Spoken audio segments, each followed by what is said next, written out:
Hello everyone, welcome to Swami Vivekanand Institute. My name is Aditi. I am a UGC and Home Science faculty. So today in this session we are going to discuss about some nutrition through lifespan.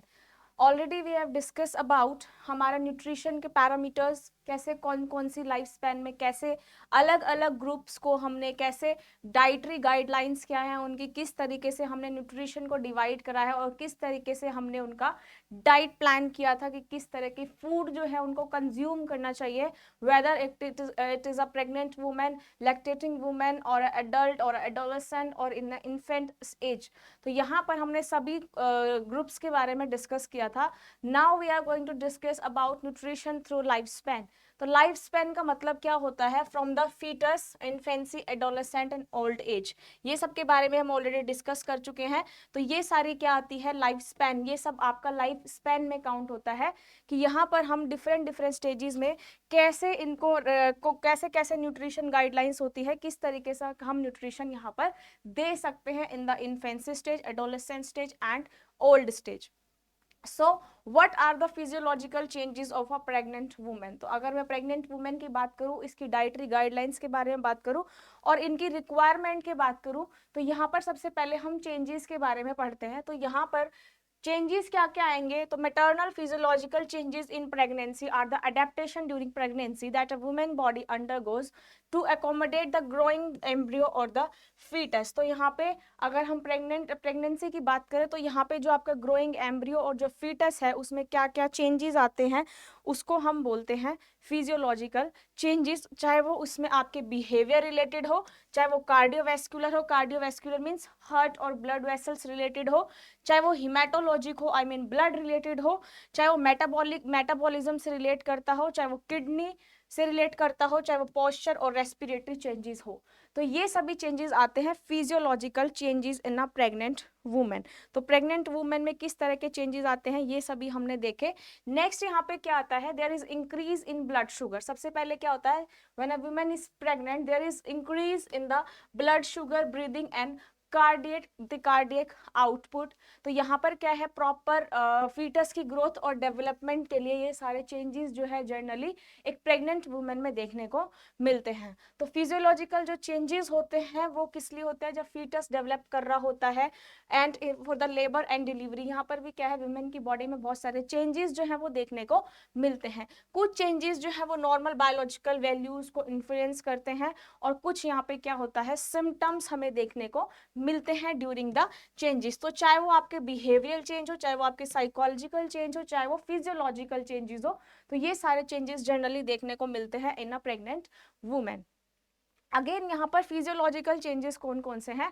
जैसे यहाँ पर plasma volume जो है वो increase हो जाता है। मतलब ब्लड वॉल्यूम क्या है? यहाँ पर अगर हम ब्लड शुगर बढ़ रही है तो प्लाज्मा वॉल्यूम क्या है? इंक्रीज हो जाएगा। तो यहाँ पे 34 वीक ऑफ जेस्टेशन के पीरियड में मैक्सिमम 50% जो प्लाज्मा है वो इंक्रीज हो जाता है। तो यहाँ पर क्या है?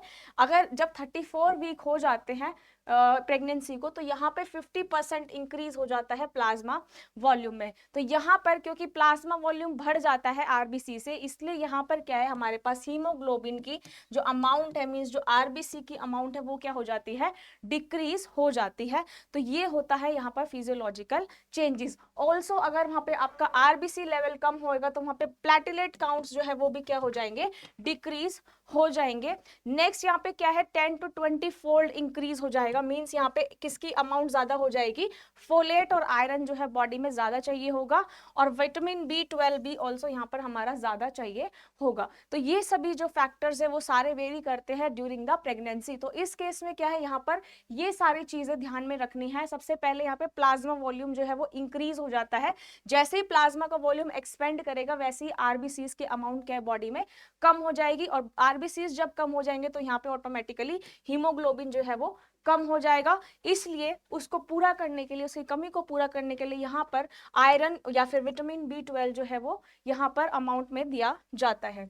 नेक्स्ट यहाँ पे और कौन कौन से चेंजेस आते हैं? यहाँ पे कोएगुलेशन सिस्टम में भी चेंज आता रहता है क्योंकि यहाँ पर जनरली हाइपर कोएगुलेबल स्टेज हो जाती है। मतलब यहाँ पर क्या होता है? बहुत सारे बॉडी में फिजियोलॉजिकल चेंजेस देखने को मिलते हैं।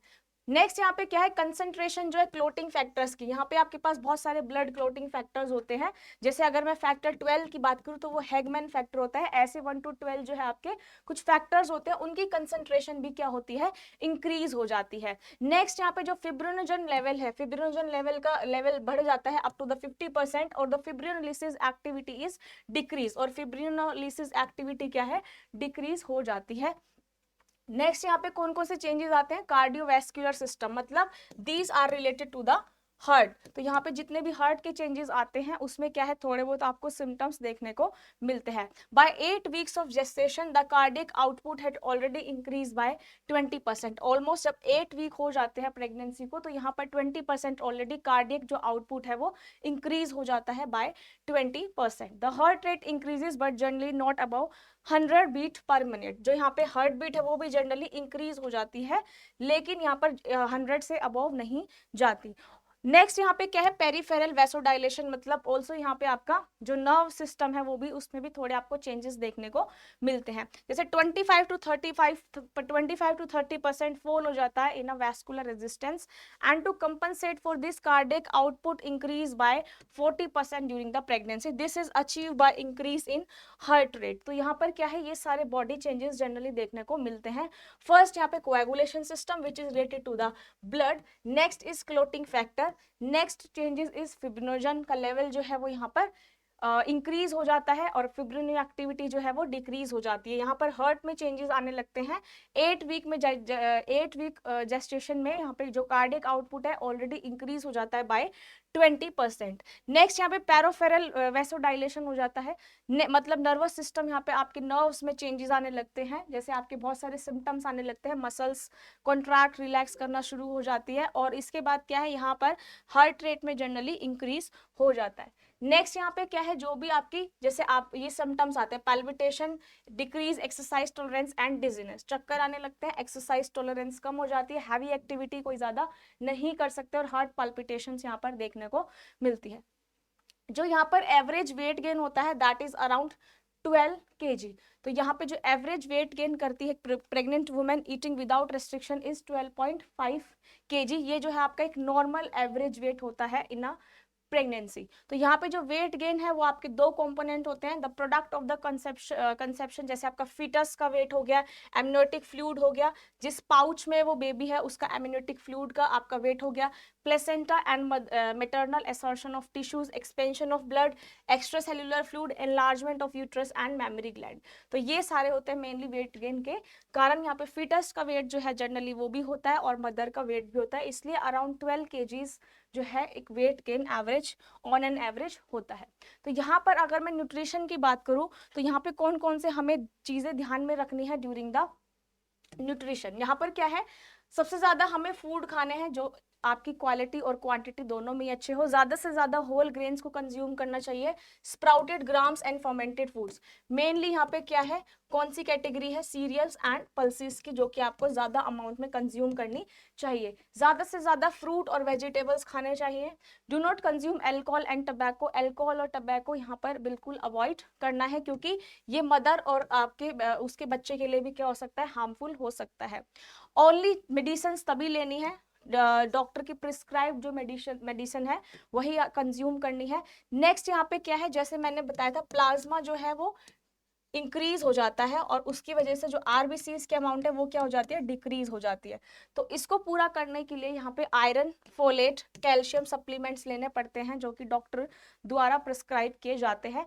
ज्यादा से ज्यादा green leafy vegetables, legumes, nuts, ये सब क्या है, they are good source of folic acid. अगर आप सप्लीमेंट्स नहीं ले रहे हो तो ज्यादा से ज्यादा green leafy vegetable, legumes, nut, ये सभी सोर्सेज का यूज करना चाहिए, because they are rich in folic acid. Now coming to the diet, no crash dieting as this can have a negative impact on the baby। यहाँ पर आपको pregnancy time में dieting नहीं करनी है, क्योंकि किसको इफेक्ट करती है, डायरेक्ट बेबी को इफेक्ट करती है। No eating for two as this will lead to unnecessary weight gain. ज्यादा ईटिंग भी नहीं करनी है जिसकी वजह से ज्यादा वेट गेन हो जाए। A healthy pregnancy only requires about 1400 to 1900 kilojule a day during the second and third trimester, which is equivalent to a glass of milk or a sandwich. Extra calories आपको सिर्फ इतनी ही consume करनी है ताकि unnecessary weight gain ना हो. Accommodate cravings but don't let them replace more nutritious food. Cravings जो होती है वो ठीक है, बट उसमें उसको न्यूट्रिशनल जो वैल्यू है उसको रिप्लेस नहीं करना. जो न्यूट्रिशियस फूड है वो तो आपको कंज्यूम करने ही चाहिए. नेक्स्ट यहाँ पे क्या है, nutrients for which they are increased requirement during pregnancy include, again वही वाले आपके सप्लीमेंट्स आ गए, folate, iron, vitamin B12 and iodine. तो यहाँ पर क्या है, अपने न्यूट्रिशन को पूरा करने के लिए ये सभी सप्लीमेंट्स डाइट में होने चाहिए. Pregnant women are advise to avoid food that are associated with increase risk of listeria bacteria. ऐसे फूड को अवॉइड करना चाहिए जैसे आपके सॉफ्ट चीज हो गए, सी फूड हो गए, क्योंकि उसमें जो है जनरली लिस्टीरिया जो बैक्टीरिया है उसका कंटामिनेशन जनरली देखने को मिलता है. तो यहाँ पर और दूसरा, और जो आपके सी फूड्स है जनरली, जो यहाँ पे सी फूड्स आते हैं इसमें कंटामिनेशन किसका दिखने को मिलता है, यहाँ पर मर्करी से कंटामिनेटेड वो हो सकते हैं, जैसे फिश हो गया, सेलफिश हो गया, फ्लेक्स हो गए, इन सब का अवॉइड करना है. क्योंकि जो यहाँ पे लिस्टेरिया बैक्टीरिया ये डायरेक्ट बेबी को इफेक्ट, बेबी की बॉडी पे इफेक्ट करता है. हार्मफुल जो इफेक्ट है वो बेबी और मदर दोनों की ही बॉडी पे देखने को मिलता है. इसलिए जनरली यहाँ पे sea food which are contaminated with mercury or listeria bacteria should be avoided.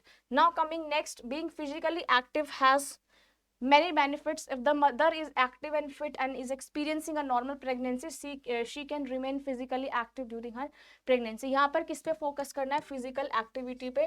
During the pregnancy physical activity should be done ताकि आपका बेबी जो है वो भी एक हेल्दी हो और साथ ही साथ मदर की हेल्थ भी क्या रहे, मेंटेन रहे. Otherwise consult the doctor for advice. And next main important is drink plenty of fluids. आपको ज्यादा से ज्यादा फ्लूइड्स कंज्यूम करना है.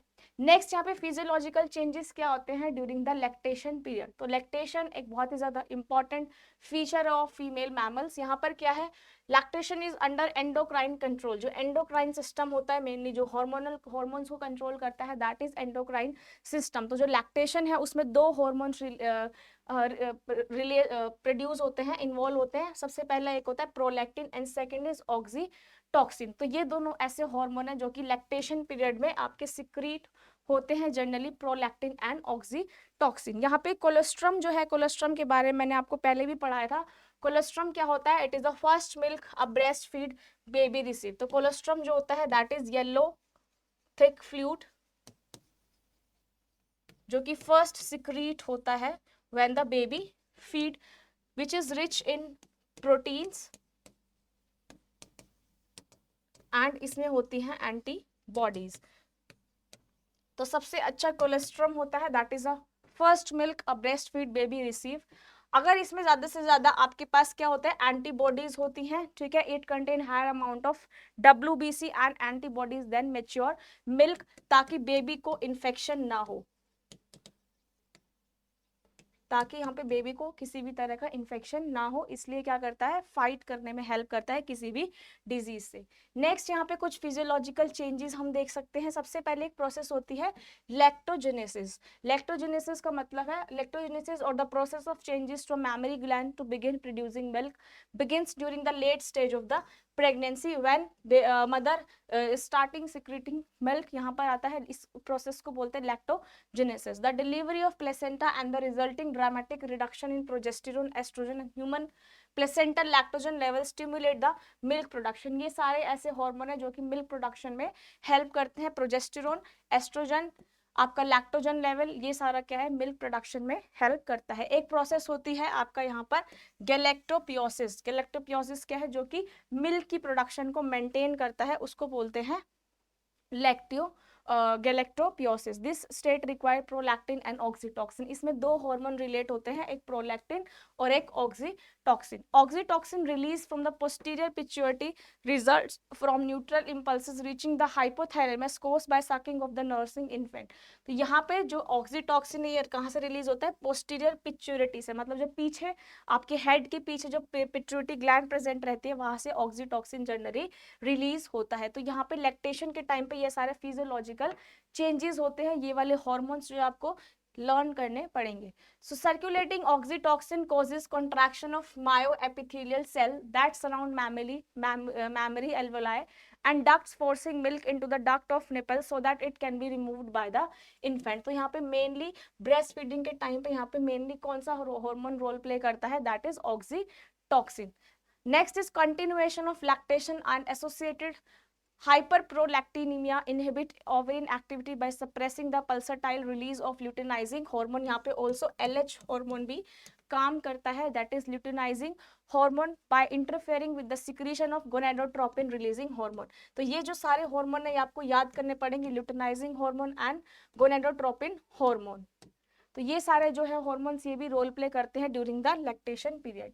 नाउ यहाँ पर अगर हम न्यूट्रिशनल कंसर्न की बात करें कि हमें किस किस तरह का न्यूट्रिशन वहाँ पर देना चाहिए, तो सबसे पहले यहाँ पे drink water, milk and fruit juices as needed. तो यहाँ पे जनरली क्या है, फ्लूइड्स का कंजप्शन अच्छा रखना है. Next, you need to eat more than usual to replenish energy that is lost during breast feeding. तो यहाँ पर क्या है, हमें एनर्जी हाई, जिसमें आपके ऐसे फूड कंज्यूम करने हैं जिसमें हाई एनर्जी फूड्स कंज्यूम करने हैं, क्योंकि लैक्टेशन के टाइम पे जो एनर्जी है वो लॉस्ट हो जाती है, जिसकी वजह से एनर्जी रिच फूड जो है वो कंज्यूम करने चाहिए, क्योंकि एनर्जी जो है वो बहुत ही ज़्यादा ज़रूरी होती है. इसलिए आप ऐसे फूड जिसमें आप खाओगे, मतलब हाई एनर्जी फूड्स वो वाले खाने जो कि न्यूट्रिशियस हो. तो यहाँ पे क्या है, क्योंकि एनर्जी क्या है यहाँ पर डिक्रीज हो जाती है, तो एनर्जी वापस से इंक्रीज करने के लिए एनर्जी रिच फूड्स जो है वो कंज्यूम करने चाहिए. Keep your intake of empty calories food to minimum and eat more nutrient dense foods. वही ज़्यादा से ज़्यादा जिसमें न्यूट्रिएंट्स हो वो वाले फूड कंज्यूम करने हैं. Also plan your meals well and use the food pyramid as a guide in selecting your daily food. जो हमने फूड पिरामिड पढ़ा था जिसमें फूड ग्रुप्स डिवाइडेड थे अलग अलग कैटेगरीज में, वहाँ पर हमें चॉइस करनी है, जैसे फैटी फूड, स्वीट फूड, इन सब का अवॉइड करना है. ज़्यादा से ज़्यादा न्यूट्रिशियस फूड जो है वो यहाँ पर कंज्यूम करने चाहिए. उसी तरीके से हमें अपना जो मील्स है वो प्लान करनी चाहिए. इसमें आपके fresh fruit, vegetable, milk product, fish, poultry, nuts, whole grains, parboiled rice, beans and lentils, ये सारे जो आपका फूड ग्रुप है ये सब किस में इंक्लूड होता है, इसमें फूड पिरामिड में. तो जब भी हम अपनी मील्स को बना रहे हैं in during the lactation period, वो हम किस में से चूज करेंगे, फूड पिरामिड में से वो चूज करेंगे और उसी के अकॉर्डिंग के अपने मील को प्लान करेंगे. Now food to avoid while breastfeeding. During breastfeeding, what food should be avoided? Chocolate, spices, cinnamon, garlic, curry and chili pepper, citrus fruits, juices, oranges, lemon, limes, grapefruit, strawberry, kiwi, pineapple, ये सब क्या है आपको avoid करना है. The गैसी veggies जो जिसमें आपके गैस्ट्रिक डिस्टर्बेंसेस हो सकते हैं, ये सारे फूड को अवॉइड करना है. जिसमें आपके क्या है गैस्ट्रिक डिस्टर्बेंसेस हो, उसमें उस वाले फूड को अवॉइड करना है. Onion, cabbage, garlic, cauliflower, broccoli, cucumber, papers, ये सब को अवॉइड करना है. नेक्स्ट यहाँ पे क्या है, ऑल्सो आपको चेरीज और प्रून्स जो आते हैं उसको भी अवॉइड करना है. अ डेली कप और 2 of coffee is fine, but too much caffeine can interfere with the baby sleep or make him fizzy. ज़्यादा कैफीन जो है वो नहीं लेना है, अवॉइड करना है कैफीन को.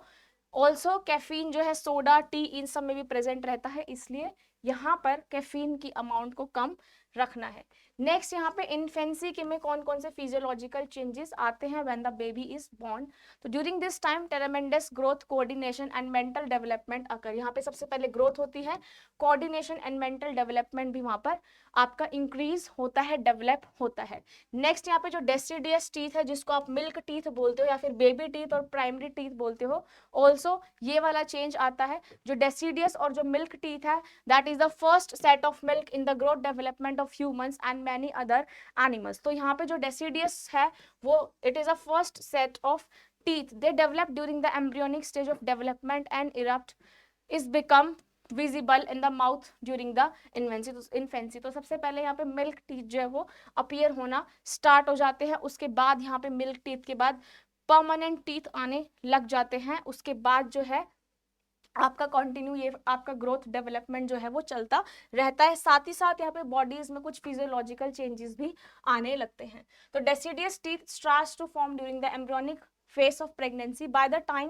embryo is 8 weeks old, there are 10 areas on the upper and lower arches that will eventually become the deciduous dentition. तो यहाँ पे क्या है, जो आपके टीथ आते हैं deciduous teeth जिसको मिल्क टीथ बोलते हैं, वो अपीयर होना स्टार्ट हो जाते हैं. देन उसके बाद क्या है, यहाँ पर आपके पास 5 पर क्वाड्रेंट एंड 10 पर आर्क टीथ आते हैं जिसको आप परमानेंट टीथ यहाँ पर बोलते हो. टोटल 20 यहाँ पे टीथ जो है पहले अपीयर होना स्टार्ट हो जाते हैं. In most babies the eruption of these teeth begins at the age of 6 month and continuous until 25 to 33 month of the age. तो यहाँ पर वही है, सबसे पहले डेसिडियस टीथ आएगा, देन यहाँ पर परमानेंट टीथ के सेट आ जाते हैं.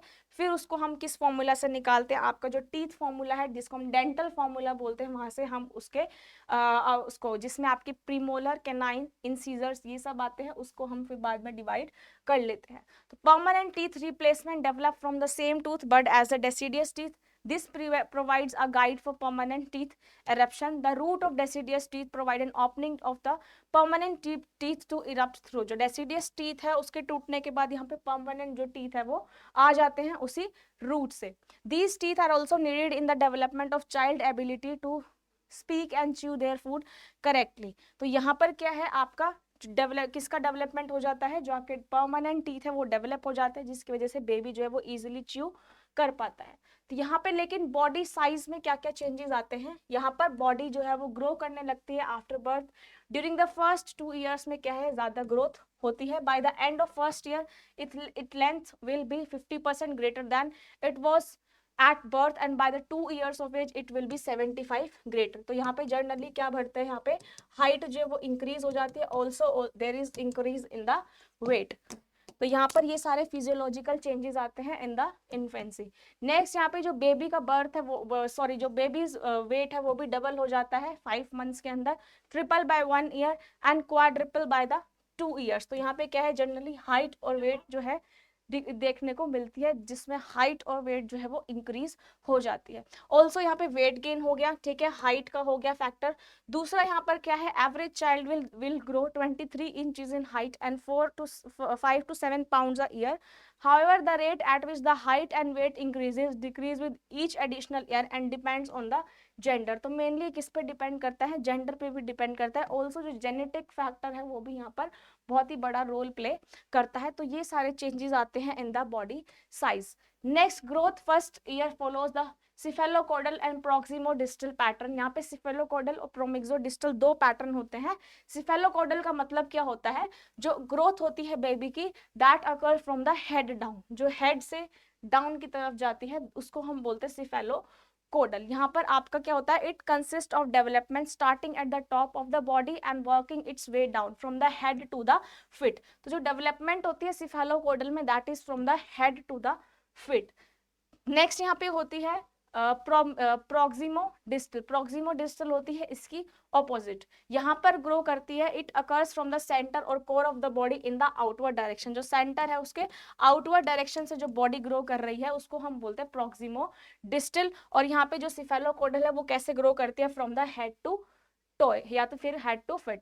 तो यहाँ पर क्या है, आपका प्रोक्सिमोडिस्टल में कैसे ग्रोथ होती है, सेंटर से होती है and it works way outward toward the extremities. जैसे आपके हाथ पैर ग्रो करना, लिम्स ग्रो करना, फिंगर्स ग्रो करना, तो ये सारी होती है proximodistal pattern. The spine develop first in the uterus. पहले स्पाइन डेवलप होती है followed by the extremities and finally the finger and toes. तो ये सारा होता है फिजियोलॉजिकल या फिर बॉडी चेंजेस. अब यहाँ पे हमें न्यूट्रिशनल कंसर्न्स में क्या क्या देखना है जब हम इन्फेंट की बात करते हैं.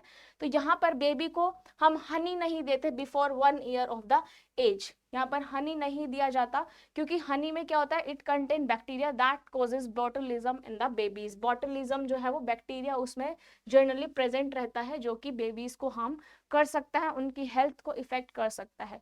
काउ मिल्क को अवॉइड करना है before at the age of 1. It does not have all of the nutrients that babies need and babies can not digest it. तो यहाँ पे काउ मिल्क को अवॉइड करना है 1 साल से पहले क्योंकि यहाँ पे बेबी जो है वो उसको डाइजेस्ट नहीं कर पाता. इसलिए यहाँ पे क्या है, मदर्स मिल्क जो है वो जनरली बेबी को फीड कराना चाहिए before the age of 1. Now unpasteurised drink और फूड जैसे जूसेस, मिल्क, योगर्ट, चीज, ये सब अवॉइड करना है क्योंकि इसमें जनरली ई कोलाई का इन्फेक्शन होता है। तो ई कोलाई के इन्फेक्शन से क्या होता है, डायरिया बेबी को हो सकता है। इसलिए pasteurised milk, drink, juices, soup, ये सब क्या करना है, अवॉइड करना है।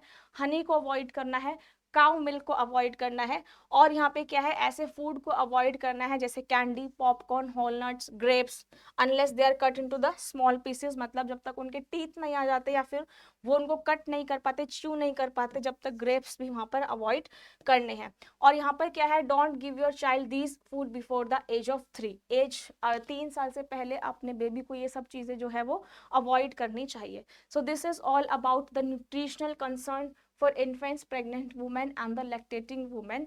Thank you so much. इसी तरीके से पढ़ते रहिए, सेशन को लाइक, शेयर, सब्सक्राइब जरूर करें।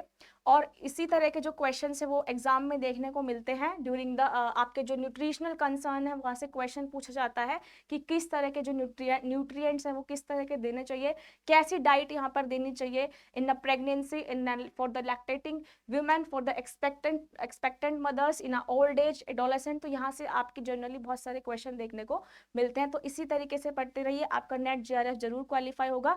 Thank you so much, bye and take care everyone.